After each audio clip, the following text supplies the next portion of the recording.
Hay cosas que sabes antes de que te las digan, no con palabras, con el cuerpo, con ese peso específico que se instala en el estómago cuando algo en tu mundo está a punto de cambiar para siempre. Y una parte de ti ya lo sabe, aunque la otra parte todavía esté fingiendo que no. Mika llevaba meses sintiendo ese peso, la manera en que sus papás dejaron de hablar cuando él entraba al cuarto, las llamadas que su papá tomaba en voz baja desde el jardín, el silencio en la mesa que antes no existía, ese silencio que no es tranquilidad sino todo lo contrario, que es dos personas guardando demasiado en un espacio demasiado pequeño. La verdad llegó un martes. Su papá había engañado a su mamá. No una vez.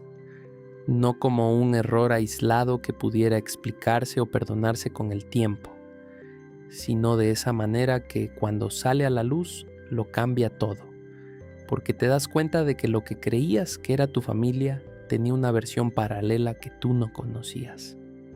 Mika tenía 16 años y de repente tuvo que aprender algo para lo que nadie te prepara, que tus papás son personas, no solo tus papás, personas con decisiones y errores y versiones de sí mismos que existen independientemente de ti. Es una lección necesaria, pero duele de una manera muy específica cuando llega demasiado pronto. El divorcio no fue ruidoso, fue peor que eso. Fue de ese tipo silencioso y administrativo que se resuelve en conversaciones que los hijos no escuchan completas, en papeles que aparecen en la mesa de la cocina, en una mañana en que hay una maleta en el pasillo y ya, su papá se fue. Y con él se fue también la versión de la vida que Mika conocía. Lo que nadie te dice del divorcio de tus papás cuando tienes 16 años es que el dolor no llega todo junto, llega en partes. Primero el shock, que tiene la misericordia de entorpecerte un poco. Luego la rabia, que al menos tiene energía. Y luego cuando la rabia se cansa, llega lo más difícil, que es el ajuste, el aprender a vivir dentro de una geometría familiar que ya no es la que conocías.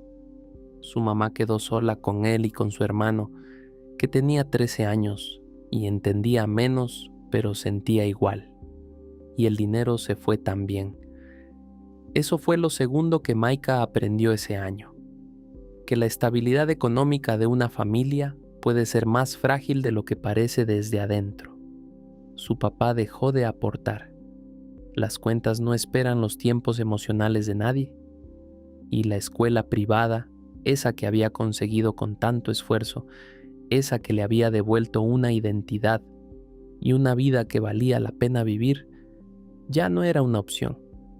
Había que cambiarse a una escuela pública. Mika entró al nuevo colegio cargando todo eso. El divorcio, la rabia, el duelo, la nostalgia de la vida que había tenido, y también cargando algo más, algo que no podía contarle a nadie, ese algo que había despertado en su hombro izquierdo desde aquella noche en Roca Partida, y que a veces, en los momentos de más tensión emocional, se agitaba como si tuviera vida propia. El bullying regresó, no exactamente igual que en la primaria. A los 16 años el bullying ya no es tan directo, ya aprendió a disfrazarse mejor, pero el resultado es el mismo. La exclusión, las risas que se callan cuando llegas, los comentarios que están justo en el borde de poder ignorarlos, pero que se acumulan hasta que ya no puedes. Mika, que había sido el centro de todo en su escuela anterior. Mika, que había aprendido que podía ser querido, que podía pertenecer, que tenía algo en él que la gente quería cerca. Ese Mika tuvo que aprender a existir de nuevo en un lugar donde nadie sabía quién era y donde el contexto no le favorecía. Tocó fondo, no de manera dramática. No hubo un momento único de colapso. Fue más bien una acumulación. Un peso que se fue haciendo más pesado hasta que un día Mika se quedó quieto y pensó que no podía seguir cargándolo de la misma manera. Que algo tenía que cambiar. Que él tenía que cambiar algo.